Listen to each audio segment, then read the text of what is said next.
ఒక హ్యాండ్తో పట్టుకొని డోర్ ఓపెన్ చేసే లోపు అవతల నుంచి ధీరా డోర్ ఓపెన్ చేశాడు. ఒక్క నిమిషం ఇద్దరి చూపులు కలిశాయి. మౌనిక ప్రాణం పోయినట్లయింది. మౌనిక నెమ్మదిగా ట్రేతో పాటు లోపలికి అడుగులు వేసింది. ఆమె ట్రే తీసుకెళ్లి టీపాయ్ మీద పెట్టగానే వేసుకున్న డోర్ను లాక్ చేసే ఆమెని అలాగే హత్తుకొని గట్టిగా వెనక నుంచి హత్తుకొని ఆమె మెడలో ముద్దులు పెట్టి, I miss you so much. నీకు ఎలా చెప్పాలో నాకు అర్థం కావట్లేదు, బట్ మహోబ్బత్ హో గయా తుమ్సే అన్నాడు. అతను చెప్పే మాటలు అర్థం కావట్లేదు, బట్ అతని ప్రేమ మాత్రం క్లియర్గా తెలుస్తుంది.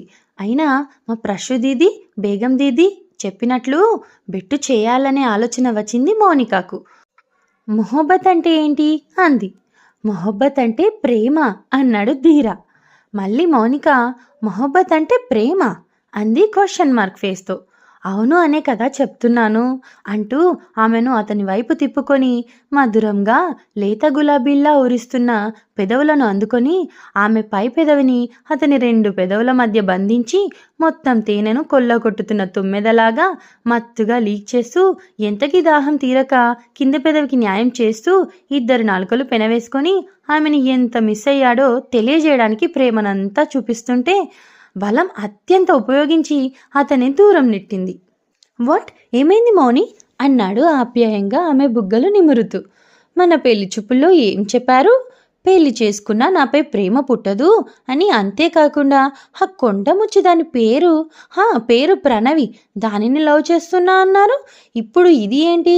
దానిపై లవ్, నాపై మొహబ్బత్, బాగుంది అంటూ మూతి ముడిచింది.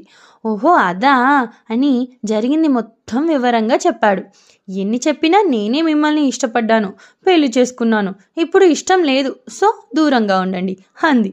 వాట్ మౌనిక, ఇన్ని రోజులు మౌనంగా ఉండి ఇప్పుడు నీ విశ్వరూపం చూపించకే ప్లీజ్. మరేం చేయను, నా ఫ్రెండ్స్ అందరూ నాకు ఇదే సజెషన్ చేశారు, సో దూరం. మౌని, నీకు జాలి వేయటం లేదు? నన్ను చూస్తుంటే పాపం అనిపించటం లేదు? నిజం చెప్పు అంటూ ఆమెకు దగ్గరగా వచ్చి ఆమె నడుం చుట్టూ చేతులు వేసి ఆమెని అతని వైపు తెచ్చుకున్నాడు.